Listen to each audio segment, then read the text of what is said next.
তো গাইজ, আজকে আমি তোমাদের জুজুৎসু কাইসেনের one of the most powerful character Satoru Gojo এর এবিলিটি বা কাজ টেকনিক সম্পর্কে বলবো। এর আগে তোমরা হয়তো এরকম অনেক ভিডিও দেখেছো, কিন্তু তারপরও আমার ভিডিওটা একবার দেখো, আশা করি তোমাদের ভালো লাগবে। সাটারো গোজো গোজো ফ্যামিলি থেকে বিলং করে। জুজুৎসু কাইসেনের দুনিয়ায় তিনটি বড় ফ্যামিলির ভিতরে গোজো ফ্যামিলি অন্যতম। গোজো জন্মগ্রহণ করে 6 আই এর সাথে। তোমাদের হয়তো বুঝতে কষ্ট হতে পারে যে 6 আইস কি। এটি হলো ফিজিক্যাল একটি পার্ট যার মাধ্যমে যে কোনো কাজ টেকনিক খুব সহজভাবেই মাস্টার করা যায়। গোজোর কাছে রয়েছে লিমিটলেস টেকনিক।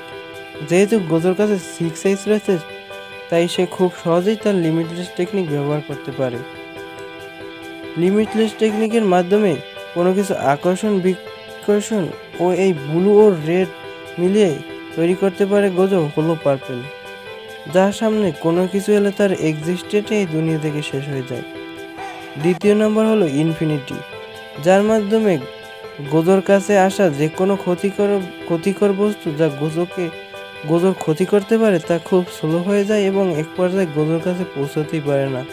তৃতীয় নম্বর হলো তার রিভার্স কাজ টেকনিক, যার মাধ্যমে গোজো তার অনেক বড় ক্ষত খুব সহজে হিল করতে পারে। গোজো টেলিপোর্ট করতে পারে। সে খুব দূরে খুব সহজভাবে টেলিপোর্ট করতে পারে এবং এই টেলিপোর্টেশনের কারণেই গোজো কিন্তু খুব ফাস্ট। তার 5 নম্বর শক্তি হলো ডোমেন এক্সপেনশন। তার ডোমেনের নাম হলো ইনফিনিট ভয়েড। গাইস, এই ডোমেন সম্পর্কে তোমাদের বিস্তারিত জানালে অনেক বড় ভিডিও হয়ে যাবে, তাই আমি সাধারণত সংক্ষেপেই তোমাদের বলি।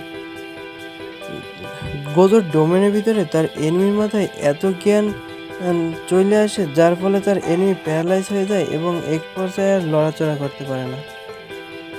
তাছাড়া গোজো কিন্তু ব্লাড ফ্লাশ ইউজ করতে পারে। তো গাইস, আজকের ভিডিওটা এই পর্যন্তই। আশা করি তোমাদের ভিডিওটা ভালো লাগছে এবং ভিডিওটা ভালো লাগলে চ্যানেলটি সাবস্ক্রাইব এবং একটা লাইক করে দেবো।